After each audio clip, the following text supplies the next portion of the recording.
اپنے دشمن کے بارے میں کچھ نہ جاننا مکمل حماقت ہوگی۔ کیوں؟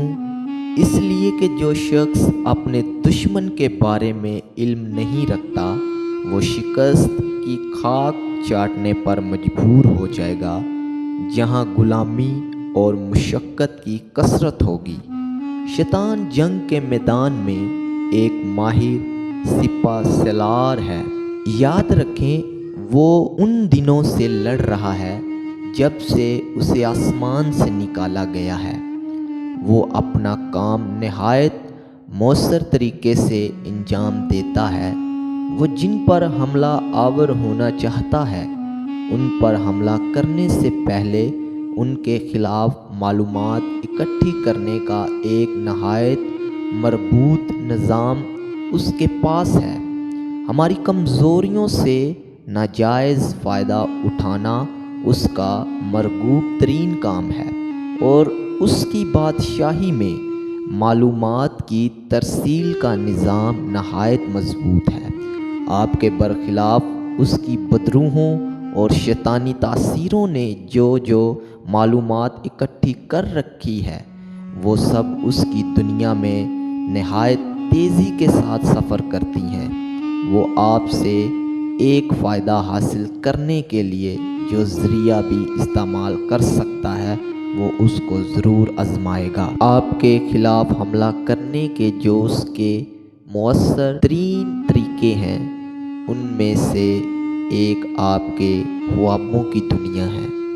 جس طرح خدا ہماری خوابیدہ حالت کو استعمال کرتے ہوئے ہم سے ہم کلام ہوتا ہے اور ہمیں ہمارے مقدر میں آگے بڑھنے کی رہنمائی دیتا ہے، شیطان بھی ہمارے خوابوں کو استعمال کرتا ہے تاکہ ہمارے مقدر کو ناپاک اور مفلوج بنا دے۔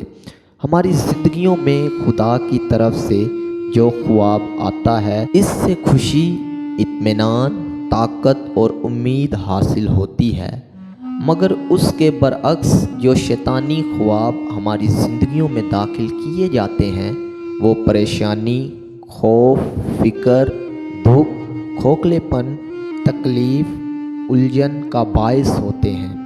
مثال کے طور پر وہ بیشتر لوگ جو رات کے وقت سو نہیں پاتے اس بات کو جاننے سے قاصر رہتے ہیں کہ بے خوابی نامی ایک شیطانی روح بے چینی نامی بدروح کے ساتھ مل کر مذکورہ بالا تمام علامتوں میں سے کچھ کا سبب بنتی ہیں۔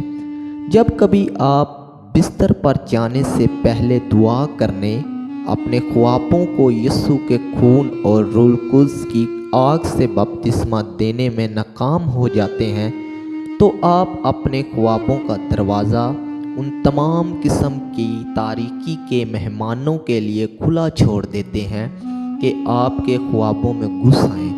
اگر یہ بری روحیں اور شیطانی تاثیریں آپ کے خوابوں کو ناپاک کر سکتی ہیں تو وہ آپ کے پورے دن کو برباد کر کے رکھ دیں گی۔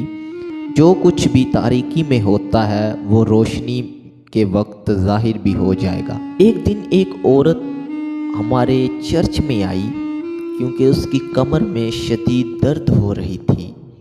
یہ ایک نہایت سرگرم جوان عورت تھی جو عمومی طور پر ایک مضبوط جسم کی مالکہ تھی۔ جو ہی اس نے اپنی درد کے بارے میں مجھے بتانا شروع کیا، روح القدس نے کام کیا اور مجھے بتایا کہ اس سے پوچھ کے پچھلے دنوں میں اس نے کوئی ایسا خواب تو نہیں دیکھا جس میں اسے گولی لگی ہو۔ اس نے فوراً سر ہلا دیا۔ میں وضاحت کرتے ہوئے اسے بتا رہا تھا کہ اس کی کمر میں درد ایک روحانی گولی لگنے کی وجہ سے ہوئی ہے، اور یہ بھی ایک بدروح اس خواب کے وسیلہ سے اس کے اندر داخل ہو گئی ہے۔ جیسے ہی میں نے اس کے لیے دعا کرنا شروع کی اور روح القدس کی آگ کو اس کے اوپر مانگا تو اس کی کمر میں موجود بدروح نے گرجنا اور مجھ سے بولنا شروع کر دیا۔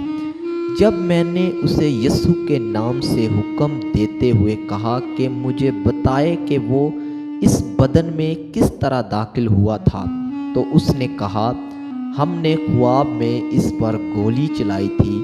میں نے اس سے پوچھا کہ تیرا منصوبہ کیا ہے؟ تو اس نے کہا میں اسے مفلوج کر دوں گا اور پھر اسے مار ڈالوں گا۔ میں نے پھر یہ بھی پوچھا کہ تمہیں کس نے بھیجا ہے؟ تو اس نے کہا جادوگر۔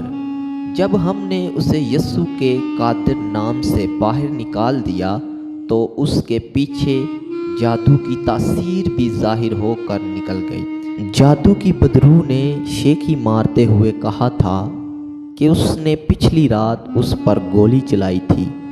جب ہم نے روح القدس کی آگ کو جاری کیا تو جادو کی بدرو بھی ایک بلند چیخ مارتے ہوئے اس عورت میں سے نکل گئی۔